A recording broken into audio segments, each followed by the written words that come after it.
Et le prix de l'homme fut déterminé par le prix des choses. Cette dernière phrase en exergue empruntée à Saint-Just dit à quel point notre société inégalitaire a produit ces désastres. Bonjour Rémi Lenné. Bonjour. C'est vous qui avez réalisé ce film. Alors peut-être avez-vous des nouvelles de Kenny Cisneros, le jeune Vénézuélien enlevé qu'on découvre dans votre film, et de Yépé, ce journaliste danois? Je crois que paradoxalement, l'épreuve qu'a subi Kenny lui a fait passer sa peur de l'avion et il envisage de venir en Europe dans un bref délai. Et quant à Yépé, je crois que le fait d'avoir un peu raconté toute son histoire l'a aussi aidé, puisqu'il est retourné dans ces zones dites à risque, à savoir, pas en Syrie mais en Irak, où il est très investi dans une ONG qui s'occupe des enfants blessés de guerre. D'accord, Voilà. donc il n'est plus journaliste, mais il s'est engagé dans une autre manière, finalement. En tout cas, il a abordé une autre aventure, absolument. Alors, vous avez donc travaillé longuement sur ce film, vous avez réussi à obtenir ces témoignages alors que d'aucuns disaient que personne ne parlerait. Comment est-ce que vous avez pu obtenir justement ces confidences? Je crois d'abord que c'est une question de temps. Ouais. Il faut avancer petit à petit, pas à pas, montrer que finalement c'est le principe qui nous intéresse bien plus que les affaires, même si les affaires ensuite arrivent. Mais encore une fois, ce qui m'intéressait, c'est ce produit assurantiel, le kidnap and ransom, qui, on ne va pas en dire davantage, je crois que le film est suffisamment éloquent là-dessus, mais qui a des conséquences parfois funestes sur dans certains pays, en particulier le Venezuela, qui est laminé par ce phénomène des enlèvements. On aurait pu parler du Mexique, c'est grosso modo la même situation. Qu'est-ce qui est selon vous, en fait, à quoi est lié ce phénomène de l'enlèvement? C'est la faute à qui? C'est très compliqué, il y a une multiplicité de facteurs, mais en tout cas, c'est un crime facile, l'enlèvement. C'est un crime très facile. Je crois que même notre histoire, à nous, notre histoire criminelle, il y a plein d'histoires d'enlèvements célèbres. Quand on est dans des pays de non-droit, on est à peu près sûr de ne pas se faire rattraper par la police. C'est beaucoup Une forme d'impunité. Absolument. C'est beaucoup plus compliqué, évidemment, dans nos pays qui, aujourd'hui, ont quand même des structures... on vit dans les états de droit qui sont bien structurés et qui font que ce crime a quasiment disparu. Est-ce que vous parliez à l'instant de la question du marché assurantiel qui s'est créé autour de cela? Est-ce que c'est justement parce que les États ont délaissé cela, parce qu'il y a des doctrines qui ont été mises en œuvre qui sont on dit qu'on ne négocie pas, on dit qu'on ne donne pas d'argent, que ce marché s'est créé? Je crois qu'à l'origine, de la part des compagnies d'assurance, il y a une volonté de faire du profit. C'est clair, les marchés s'ouvrent et les compagnies d'assurance qui sont destinées à être bénéficiaires s'engouffrent là-dedans. Après, moi je dissocie clairement les assurances et puis tout ce qui est compagnie de sécurité, les négociateurs, etc. Je dis toujours que même si notre ami Miguel Dao, qu'on voit dans le film, le négociateur vénézuélien, même si je ne partirais pas volontiers en vacances avec lui parce que peut-être j'aurais des amis où ça serait plus agréable, s'il m'arrive un coup dur, je serais ravi d'avoir des Miguel Dao ou des David Ornus ou des Danois, ils usent d'alias, donc on ne va pas révéler leur vrai nom, à mes côtés, effectivement, oui. Est-ce que c'est un marché, diriez-vous, qui est cynique? Cynique, je ne sais pas, quand on s'assure contre l'incendie, quand on assure sa maison contre l'incendie, on n'accuse pas forcément les assureurs d'être des pyromanes. Je crois que c'est un petit peu plus compliqué que ça. Ce qui est bien clair, c'est que dans ce type de situation, je crois qu'il est tout à fait essentiel de regarder les choses avec beaucoup de sang-froid. En général, ce sont des histoires qui se déroulent dans le temps. Il faut tenir la distance. Et je crois encore une fois que le rôle des compagnies de sécurité, là où les États, parce qu'on parle de la France négocie. Je crois que on va en parler, vous allez en parler dans le débat qui suit. La France négocie et paye. C'est pas le cas de tous les pays. Et je crois que, en particulier dans le monde anglo-saxon, on est tout à fait content de trouver des privés qui prennent en charge ce qu'on peut considérer, en tout cas ce qu'on considère en France comme relevant des prérogatives de l'État. Qu'est-ce qu'il faudrait pour sortir de ce business, selon vous, après avoir fait à la fois le cas danois, le Venezuela, quelle est votre lecture de ces événements? Je crois, mais alors ça c'est un vœu pieux, c'est progresser encore une fois vers un monde idéal où l'état de droit régnerait partout, où si jamais... regardez ce qui s'est passé en France. On a eu, dans les années 70, le kidnapping était quelque chose d'assez courant. Oui, mais c'était plutôt quelque chose de politique. Non, non, pas forcément. Pas forcément. Le baron Empin, par exemple, qui est décédé, je crois, il y a quelques jours, c'est quand même l'emblème de ce que ça pouvait exister en France. Je crois qu'on a progressé, la police a progressé, la justice a progressé, et ce qui est fait induit, les kidnappings, il n'y en a quasiment plus en France. Parce que ce sentiment d'impunité n'existe pas. Parce qu'on sait qu'on sera rattrapé. Non seulement rattrapé, mais durement condamné. Les ravisseurs du baron Empin ont de mémoire passé des années, voire pas loin d'une vingtaine d'années en prison. Oui, absolument. Bon, bah écoutez, justement, nous allons en parler avec mes invités. Merci beaucoup, Rémi Lédé, d'être venu nous éclairer sur votre film. Alors, comment mettre fin au business de l'enlèvement dans une économie globalisée où les inégalités sont de plus en plus criantes? Les modes d'action des bandes criminelles, mafias ou groupes terroristes évoluent sans cesse jusqu'à créer un marché assurantiel. Alors, jusqu'où la faillite des États conduit à laisser les citoyens seuls face à ces ravisseurs, et pourquoi ces pratiques explosent-elles? J'ai le plaisir de recevoir David Ornus. Bonjour. Vous êtes directeur général et fondateur de Copgard, société spécialisée dans la sécurité économique et la gestion du risque. On vous a découvert dans ce film. Et vous êtes négociateur kidnapping et rançon dans le cadre donc des politiques d'assurance d'un des leaders du marché. Bienvenue à vous.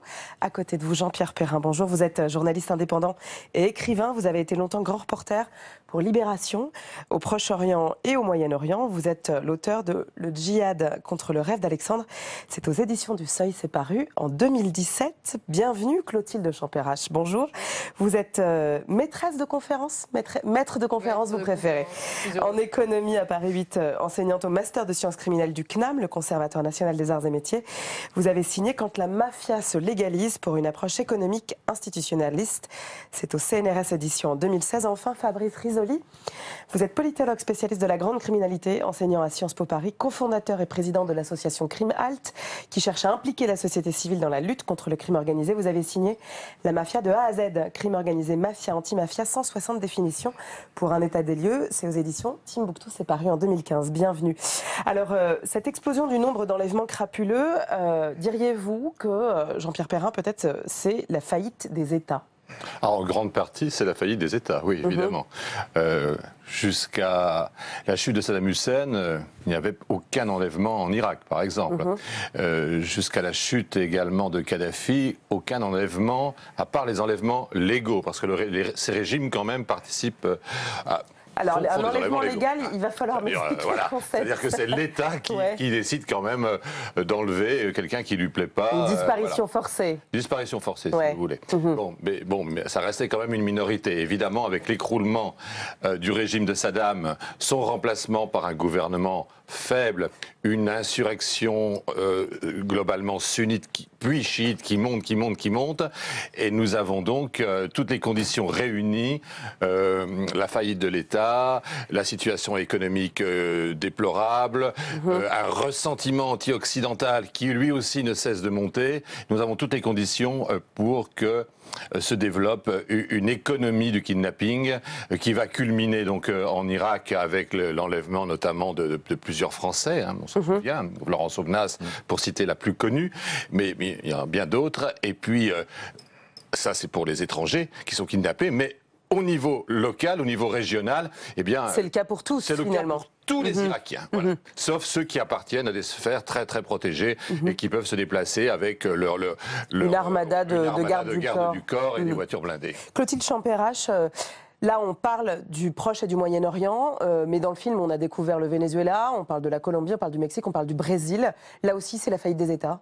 La faillite des États, et puis aussi, ce qui est montré dans le documentaire, c'est cette juxtaposition de pauvreté et d'extrême richesse qui rejoint... C'est le creusement des inégalités aussi qui crée ça. Oui, et puis cette exposition de la richesse qui paraît tellement accessible, tellement proche, avec des opérations. Justement aussi, il y a une transformation qu'on voit aussi dans le documentaire. Au départ, c'est des bandes très organisées qui impliquent une certaine logistique, un contrôle du territoire, et c'est en train d'évoluer aussi vers du plus crapuleux, avec moins de contrôle du territoire, donc des rançons qui sont différentes et aussi des dangers plus grands, je pense, pour la vie des otages. Parce que quand on contrôle le territoire, on peut conserver, entre guillemets, l'otage pendant longtemps, jouer le jeu de la négociation. Quand on est dans du malfrat du petit crapuleux, du petit délinquant, qui a son otage dans une cave, mais qui à tout moment peut être découvert, là, la rançon, il faut l'avoir tout de suite et la vie des otages est nettement plus en danger. Fabrice Risoli, c'est qui derrière ça? C'est des mafias, c'est des gangs, c'est de la petite délinquance? finance, c'est des États. Enfin, qui est derrière? Alors oui, il y a de tout. J'aurais pas dit enlèvement légal, j'aurais dit enlèvement extra-légal pour jouer sur les mots.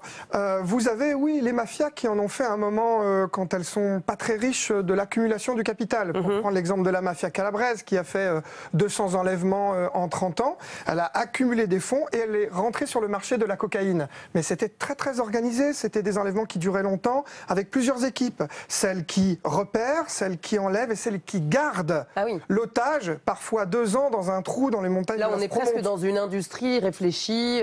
J'ai appelé ça dans mon livre l'industrie du kidnapping. Mais dès qu'ils ont eu d'autres opportunités avec une plus-value beaucoup plus importante, en l'occurrence le marché de la drogue, ils se sont livrés davantage. Ils ont arrêté complètement l'industrie du kidnapping.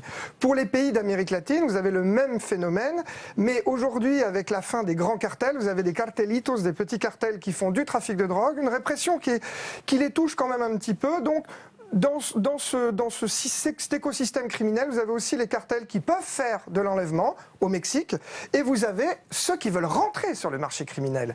Les bandes comme ça qui n'ont pas d'argent et qui, à visage découvert, vont enlever quelqu'un pour des sommes c'est rapide, facile, ça peut rapporter gros. Alors moi, je pense toujours que c'est pas si facile que ça que d'enlever quelqu'un. D'abord, je trouve que l'enlèvement au niveau de l'impunité, c'est pas... Enfin voilà, en Italie, c'était 50% des otages qui étaient libérés. Il y avait pas mal de gens qui étaient arrêtés. Quand les carabiniers ont fait pression sur le gouvernement italien pour que les familles des victimes d'otages n'aient plus le droit d'utiliser leur argent, compte gelé. Là, on a réduit de beaucoup la possibilité de récupérer la rançon. Donc je ne sais pas où on en est en Colombie, mais je ne suis pas sûr non plus que ça soit si simple. Mais par contre, là, avec des petites sommes, ce qui est vrai, c'est que les otages ne portent pas plainte. Ils payent et ils sont libérés. Et à mon avis, on ne voit pas tout ce qui se passe. Ça, à mon avis, c'est le... David Arnus, vous intervenez sur ces situations de crise. Quand on entend en fait, ce qui vient d'être dit, État corrompu, en faillite, des cartels, des mafias, des gangs, et puis un marché sur lequel on doit rentrer.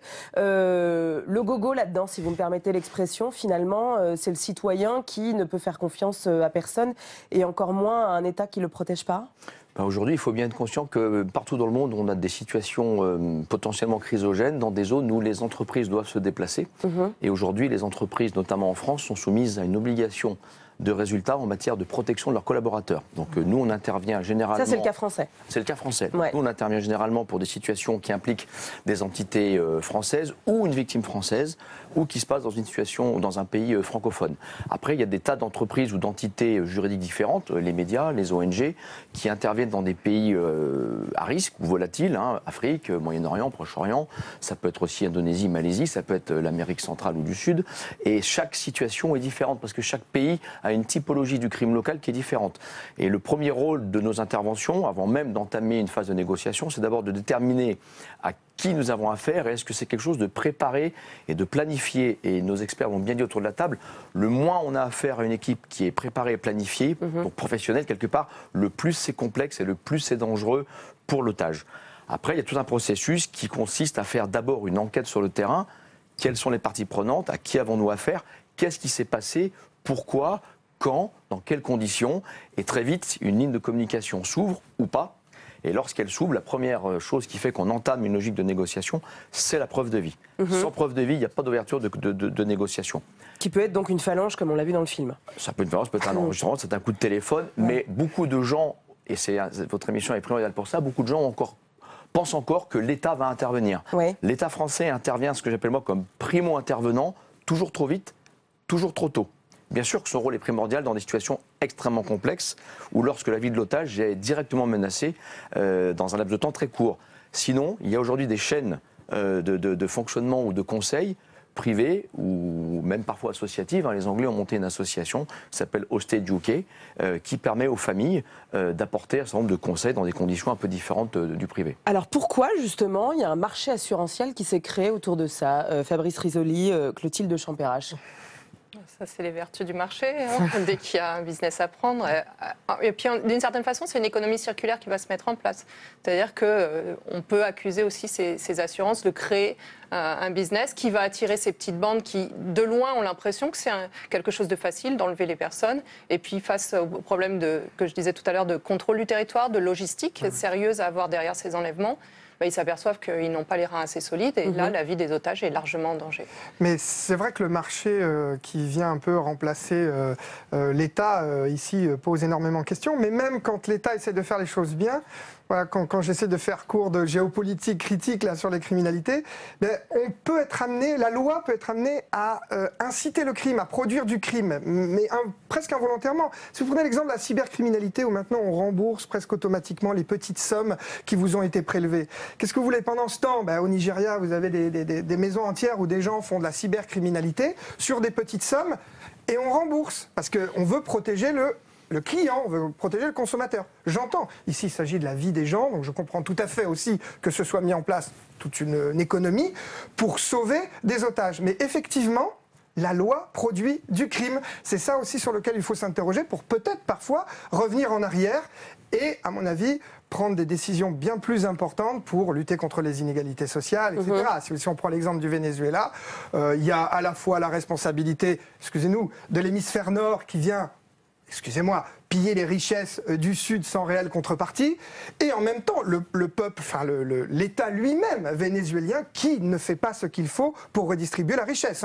Est-ce à dire que le business de l'enlèvement, c'est que dans les pays du Sud ou en voie de développement? Vous parliez de l'Italie tout à l'heure, après tout, c'est pas spécifique aux questions d'inégalité. Non, mais la Calabre, qui était à 80% des enlèvements pendant 30 ans, était considérée comme le sous-développement de l'Italie du Nord. Vous savez, on est toujours le sud de quelqu'un. Et puis, non, en France, des gangsters aussi font des enlèvements. En Espagne, récemment, on le sait, parce que parfois la police arrête les ravisseurs. Encore une fois, l'impunité n'est pas totale sur ce type d'enlèvement. Donc on enlève des chefs d'entreprise et on leur demande des sommes qui, à mon avis, servent beaucoup à investir après dans le trafic de stupéfiants. Il y a des exemples en Espagne ces derniers temps. Ce qui est terrible, c'est que les firmes internalisent ce coût. Ça fait partie de leur coût de production aussi, d'intégrer les coûts liés au risque criminel sur un pays et pas seulement dans le Sud, effectivement. Pour l'Italie, on intègre le coût de la mafia.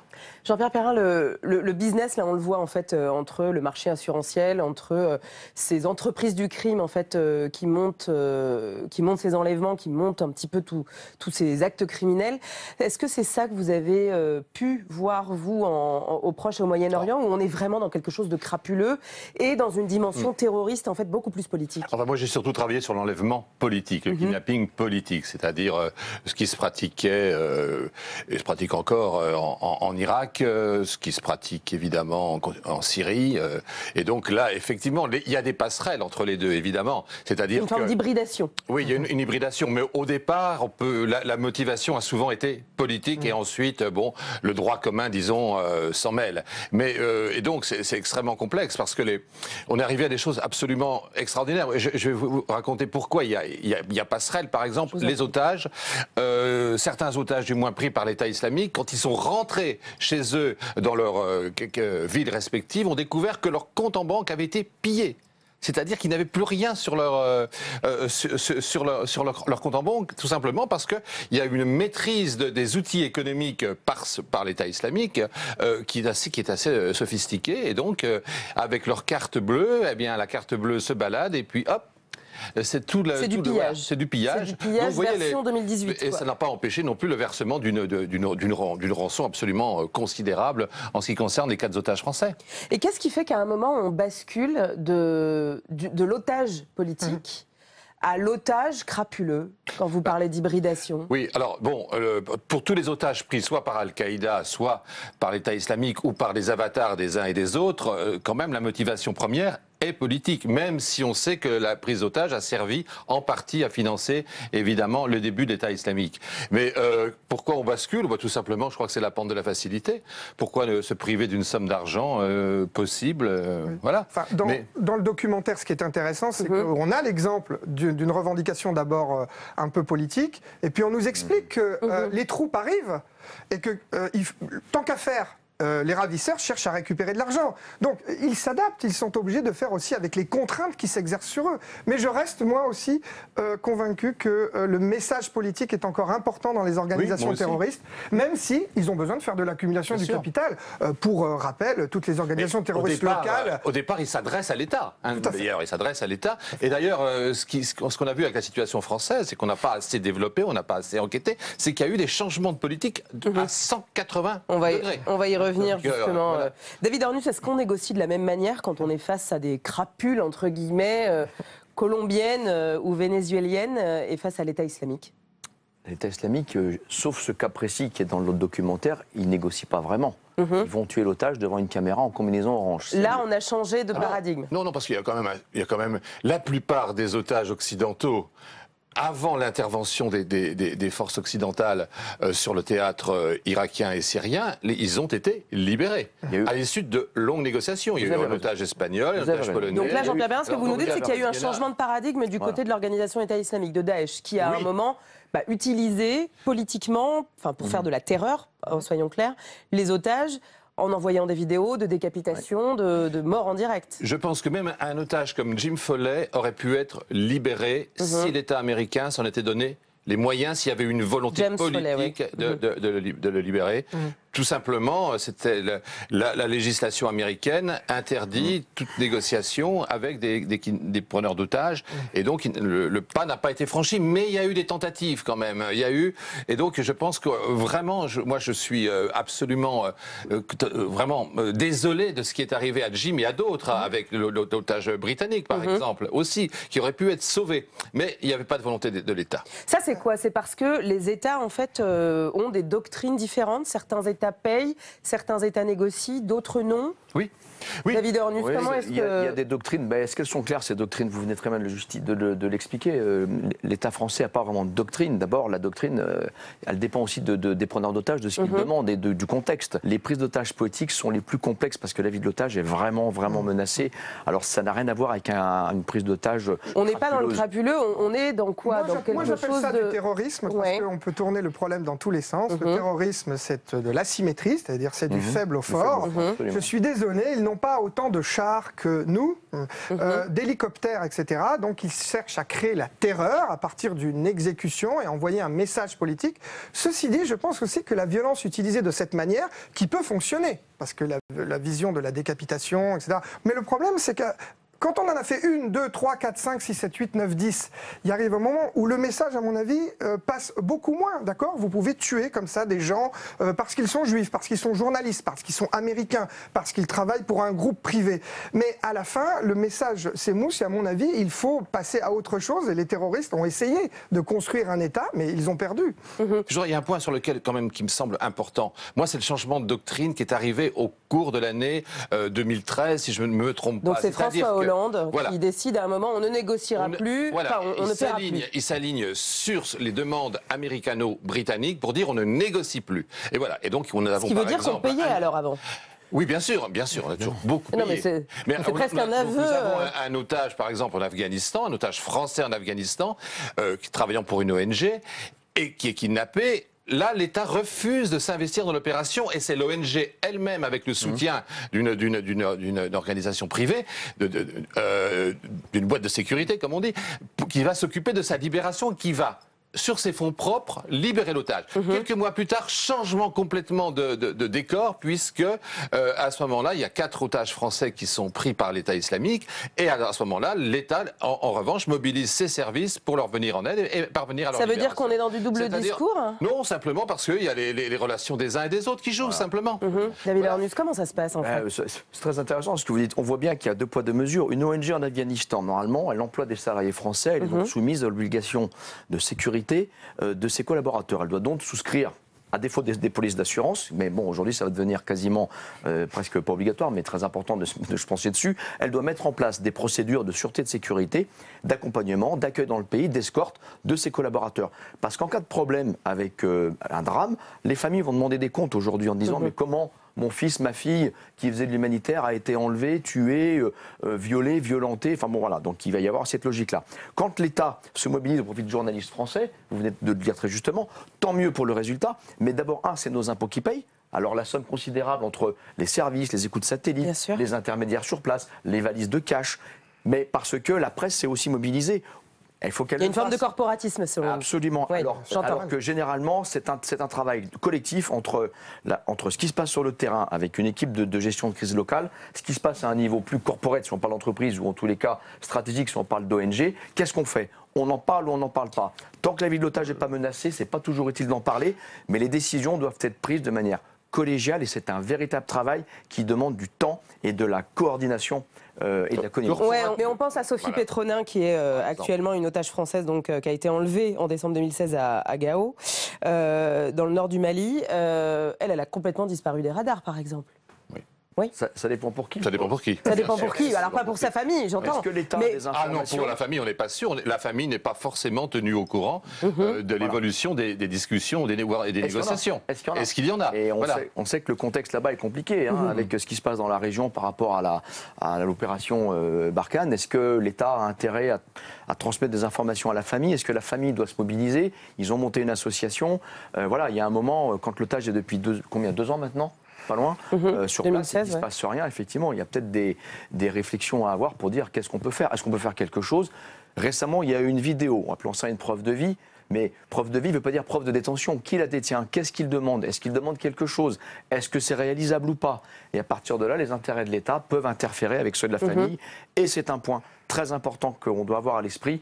Les intérêts des gens qui vont négocier pour les otages ne sont parfois pas du tout les mêmes que ceux de l'État. L'État, il veut arrêter les gens pour les juger parce qu'il veut faire payer les criminels. Nous, notre job, c'est de sortir les gens vivants. Donc parfois, on n'a pas les mêmes logiques. Ce qui veut dire que parfois, vous pouvez travailler à l'encontre des intérêts de l'État. À l'encontre, c'est peut-être un peu violent, mais en tous les cas, on est parfois obligé de réfléchir à qu'est-ce qu'on dit, qu'est-ce qu'on ne dit pas, et jusqu'où on va. Et parfois, ça peut tout de suite. Ça peut coincer. Clotilde Champéra, Fabrice Risoli, c'est quoi la doctrine des États sur l'enlèvement ? Excusez-moi, mais il n'y a pas de doctrine. De dire qu'il n'y a pas de négociation, moi je trouve que c'est une légende, parce qu'à chaque fois, il y a négociation. Après, il faut s'interroger. Quand un État dit « je ne négocie pas », à mon avis, je ne parle pas de l'image, je parle il ne veut vraiment pas payer, il ne veut pas sauver la vie de son citoyen, etc. Je m'interroge. Moi, je prends le cas d'Aldo Moro, en Italie, sur le sol italien, quand les politiciens n'ont pas voulu négocier, on savait que ça conduisait à sa mort. Il est mort. Mais d'ailleurs, on a pu deviner que les terroristes n'avaient pas tant d'assises populaires que ça, et que finalement, le communisme n'allait pas arriver demain en Italie. Donc président de la démocratie chrétienne, donc assassiné le 9 mai 78 par les Brigades Rouges. Donc moi, quand un État dit « je ne veux pas négocier », pour moi c'est une façade, quand il le dit. S'il négocie vraiment pas, moi je pense que c'est grave. C'est-à-dire qu'il sait que l'otage peut mourir, donc je m'interroge s'il n'y a pas d'autres motivations. À la fin, je pense qu'on négocie toujours. Par contre, est-ce qu'on paye ? Et combien on est prêt à payer, ça c'est la vraie difficulté. Les Anglais n'aiment pas payer, mais je me suis laissé dire qu'ils payent de temps en temps. Ils payent de temps en temps. Je pense à la Russie ou à l'Algérie, parce qu'on dit comme ça qu'il y a peut-être aussi des pratiques. On se souvient tous de la prise d'otage, par exemple, de Beslan, où un commando en fait avait fini par être complètement exterminé par l'armée russe, un assaut qui avait tué plus de 180 enfants. Entre autres, plus de 300 personnes. On pense aussi à la prise d'otages sanglante sur la base d'In Amenas, là cette fois-ci en Algérie. Il y a des pays qui ne négocient pas, qui ne prennent même pas contact, qui arrivent et qui exterminent tout. Jean-Pierre Perrin. Oui et non, ça dépend. Si vous prenez en otage un général du KGB, je ne pense pas que Moscou va rester indifférent. Non, je ne crois pas. C'est toujours un petit peu comme de la fable de La Fontaine, qui on est au départ. Et ensuite, simplement, encore une chose, on n'a pas parlé d'un cas qui me semble important, ce sont aussi ce qu'on appelle les proxies, les intermédiaires qui agissent pour le compte d'un État. Nous avons eu l'exemple parfait en 1985 jusqu'en 1988 du Hezbollah, qui agissait pour le compte des Iraniens, qui avaient des contentieux réels avec la France et qui se sont servis du Hezbollah pour prendre des otages, dont malheureusement l'un d'eux, et peut-être c'est le moment de saluer sa mémoire, Michel Serra, n'est pas revenu, est mort dans des conditions épouvantables, dans un cul de basse-fosse de Beyrouth, de la banlieue sud de Beyrouth. Pour retrouver son corps, ça a demandé des années. Malgré tous les efforts de la famille. Et là, aujourd'hui, les criminels sont totalement impunis et pavoisent tranquillement dans les rues de Beyrouth. Donc, vous voyez, c'est quand même quelque chose...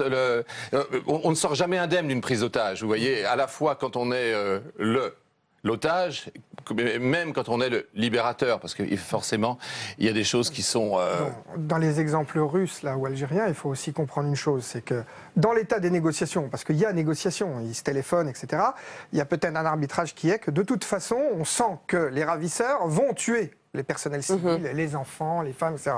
Donc ils interviennent. ils prennent le risque de tuer. Et justement, c'est le deuxième arbitrage. C'est-à-dire quand on intervient en force vis-à-vis des ravisseurs, c'est qu'il y a des innocents, c'est quel prix on est prêt à payer pour montrer que finalement l'État n'a pas perdu dans cette histoire, et qu'il a payé, que les ravisseurs sont partis. Là, dans le cas russe, on préfère arriver et à la fin... Et tuer tout le monde. Oui, mais est-ce que l'État peut se permettre, dans la gestion de son image, d'être défait à cet endroit? Souvent, il ne préfère pas, dans le cas de Poutine. Petite Champard. Pour Beslan et pour Aldo Moro, je pense aussi pour l'Italie, au petit Giuseppe Di Matteo qu'on a laissé mourir, il n'y avait pas de problème de rançon. C'était vraiment, justement, là, on était purement dans l'affrontement idéologique. Et là, l'État a répondu idéologiquement à une menace criminelle. Le petit Di Matteo avait été enlevé parce que son papa commençait à, comme on dit en Italie, collaborer avec la justice. Donc, devenir un témoin qui parle dans un tribunal, dans une procédure, etc. Voilà. Ils lui ont kidnappé son enfant et au bout de 2 ans de négociations, ils ont fini par l'assassiner. 170, voilà, j'exagère. Un enfant de 12 ans. Voilà, un enfant de 12 ans. Donc, l'idée, c'est que là, l'État ne pouvait pas céder et surtout, même le père n'est pas revenu sur sa volonté de collaborer avec la justice. Le père lui-même de l'enfant. L'État n'était même pas impliqué. La demande s'adressait au père de se taire. David Ernus, comment est-ce que vous travaillez sur ce genre de cas? Est-ce que ça vous arrive déjà? Les enfants, jamais. Gardez à l'esprit que nous, on intervient dans le cadre d'une solution assurantielle, donc qui assure généralement des professionnels qui se déploient dans des zones à risque ou volatiles. Donc la typologie des titulaires de ces polices d'assurance, de ces victimes. Mais on assure quand même la famille et les gens autour si jamais c'est une expatriation, rassurez-moi. Ça, il faut demander à l'assurance. Quelle est la couverture assurantielle?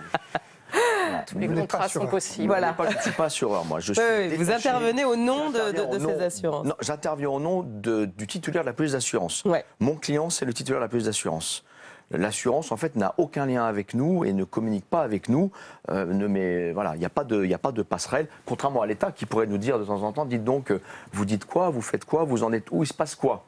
Voilà, donc je ne dis pas qu'on ne parle pas. Mais parfois, voilà, on prend des décisions avec la chaîne de hiérarchie qui est au-dessus de moi dans ces cas-là, qu'on voit dans le documentaire, et on décide s'il faut partager tout de suite, et donc à quel tempo.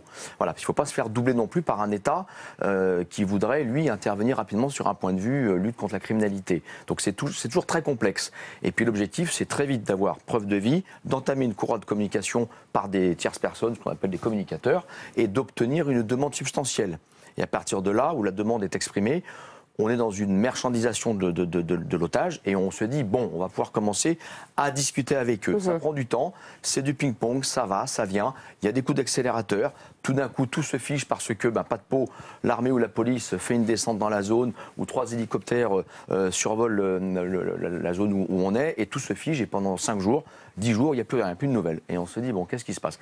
Donc il faut avoir beaucoup de patience. C'est quasiment un travail d'enquête au quotidien, parce que les intermédiaires, il faut aussi les qualifier, il faut être sûr qu'ils soient crédibles, il faut leur demander des preuves, des garanties, et puis au fur et à mesure, c'est un travail quasiment de confiance qui s'instaure entre les deux parties, jusqu'à trouver l'aboutissement d'un deal qui est généralement ce qu'on appelle un deal content. Il n'y a pas de gagnant. Qui se fait un peu à l'hollywoodienne, comme on a pu le découvrir dans le film, avec une valise Samsonite déposée à l'arrière du coffre d'une voiture.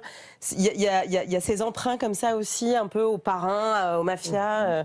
Vous le ressentez ou pas? Personnellement, je n'ai pas vécu ça, mais je connais bien Yann, qui a négocié sur cette affaire-là. Quand vous avez le preneur d'otage et que vous êtes à 2 doigts d'aboutir, il y a un moment où on se pose plus de questions. S'il avait voulu une Samsonite rose, vous l'auriez trouvé. Une Samsonite rose. Il n'y a pas de problème là-dessus. À un moment, on est dans une logique qu'il faut aussi travailler beaucoup sur la psychologie des individus. Qui on a en face de soi, quels sont les non-dits, quelles sont les tournures de phrases utilisées, quels sont les mots sur lesquels ils réagissent. Et il faut arriver à bâtir un profil psychologique de l'interlocuteur que l'on a.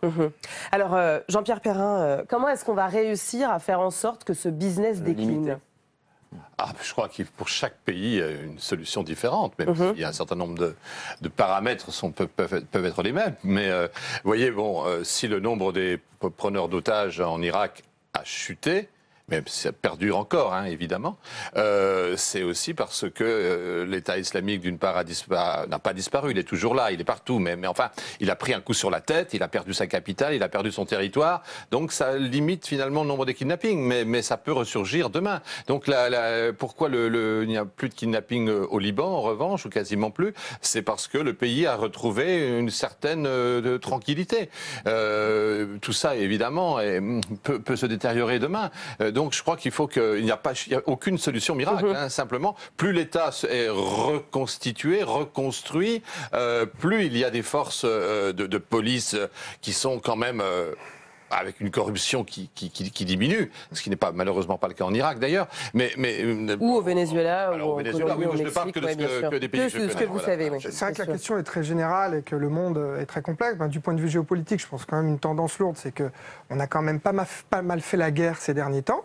Alors peut-être à mauvais escient, bon escient, je ne sais pas, mais partout sur les territoires de guerre, on a ouvert des fronts, on a multiplié le trafic d'armes. Je suis régulièrement invité sur les armes, elles sortent des usines, elles ne sont pas fabriquées dans les caves. Elles vont sur les conflits.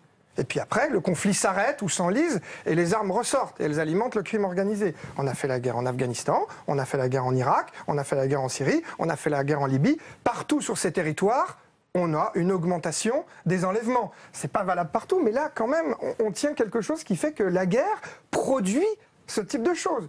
Sur les rapports Amérique du Nord, Amérique du Sud, les inégalités sociales, la manière dont les États-Unis gèrent son continent, car la doctrine Monroe s'applique à plein tube. Quand on regarde le plan Colombie, ces millions de dollars qui sont déversés, en gros, pour qu'ils achètent des hélicoptères, pour qu'ils garnissent l'armée, etc., pour finalement écraser les paysans, tuer des syndicalistes et finalement lutter contre le trafic de drogue, mais ça marche pas du tout. Tout cela, quand même, produit du crime. Mais sur le Venezuela, tout à l'heure, quand même, j'ai été précautionneux pour dire qu'une économie qui ne tourne qu'autour d'une matière première, qui enrichit une bourgeoisie pétrolière, on va l'appeler comme ça, qui est minime, et qui elle-même, cette bourgeoisie vénézuélienne, ne fait rien pour développer sa population, eh bien à un moment, elle paye le prix. C'est une évidence. Il y a eu ici, dans nos sociétés occidentales, en France et ailleurs, un partage des richesses à un moment qui a conduit quand même à faire baisser une certaine forme de criminalité. Clotilde Champérache, est-ce que la réduction des inégalités notamment en Amérique du Sud, peut être un levier, mais le Proche et le Moyen-Orient, qui sont effectivement des zones de guerre un peu à part? Oui, parce que ce que je disais au début, c'est que c'est vrai qu'il y a cette fascination pour la richesse qui se déverse, par exemple dans les zones portuaires, ça attire. C'est le crime qui s'explique là, pas par le besoin, mais par l'envie. Donc il y a une dimension qui est liée tout à fait à ça. Après, c'est vrai qu'il y a une diversité des types d'enlèvement qui est spécifique. Hein. Quand quelqu'un enlève pour un motif idéologique, c'est pas pareil qu'en pensant qu'il va très rapidement faire beaucoup d'argent. Il y a la dimension contrôle du territoire, et là on rejoint la question de l'État. Un territoire où le contrôle est aux mains de bandes organisées. Oui, ça et avec une police corrompue pour le coup. Voilà, il y a aussi éventuellement cette circularité. À nouveau, ça peut aussi arranger beaucoup de monde qui est ce business des enlèvements, y compris les assureurs. Donc le développement d'un marché des assurances, moi, me pose un peu problème d'un point de vue éthique. Alors, ces pays-là, d'ailleurs, l'ont interdit. Hein. Enfin, vous n'avez pas le droit de souscrire à ces polices. Notamment. Mais vous pouvez souscrire dans un ce que vous pays. voulez dans un autre pays à partir du moment où vous signez à Londres. David Ornus, votre business ce business a de beaux jours devant lui encore ou pas? Je préférerais vous dire que non, mais malheureusement, c'est un business sur lequel j'ai développé moi une expertise depuis plus de 12 ans, et je me rends compte qu'effectivement, on est sollicité de manière assez générale sur ces problématiques liées à ces produits assurantiels qui, je le rappelle, ne couvrent pas que le kidnapping et rançon. Ce qu'on appelle les polices d'assurance risques spéciaux couvrent kidnapping avec demande de rançon, mais aussi extorsion, menace de mort, détention arbitraire ou illégale, type de journalistes détenus arbitrairement dans certains pays, ça peut arriver, disparition de personnes. Voilà, donc le champ de la couverture de la police assurantielle est un peu plus vaste que le seul kidnapping. Donc, malheureusement, je devrais vous dire, si demain je devrais changer de métier, je serais le plus heureux des hommes, mais malheureusement, c'est pas ce qui semble se profiler. Mais voilà. Alors, pour les expatriés demain qui nous regardent, quelles sont les zones à éviter pour lesquels il faut vraiment s'assurer? Non, il faut surtout que les gens qui partent à l'international, expatriés, journalistes, ONG, s'assurent qu'auprès de leur direction qui va les employer, qu'ils ont... alors, ils diront jamais qu'ils ont souscrit une assurance, mais que les procédures obligatoires mises en œuvre dans le cadre des contrats de travail de droit français soient respectées. Bon, écoutez, on reviendra sur la question. Merci en attendant de nous avoir éclairé sur ces questions. Je rappelle, Le djihad contre le rêve d'Alexandre, c'est votre ouvrage, Jean-Pierre Perret, aux éditions du Seuil. Quand la mafia se légalise pour une approche économique institutionnaliste de Clotilde Champérache chez CNRS Éditions. Enfin, la mafia de A à Z, crime organisé, mafia, anti-mafia, 160 définitions pour un état des lieux. Fabrice Risoli. Voilà, c'est fini, mais pas de panique. Vous pouvez revoir documentaires et débats en replay et à l'envie sur notre site publicsena.fr. N'hésitez pas à réagir et à commenter sur notre hashtag UMED. Merci à Alexandre Delrieux et à Aurélie Dafaz d'avoir préparé cette émission. On se retrouve bien entendu la semaine prochaine pour interroger notre monde en doc. Très belle semaine à tous. Ciao.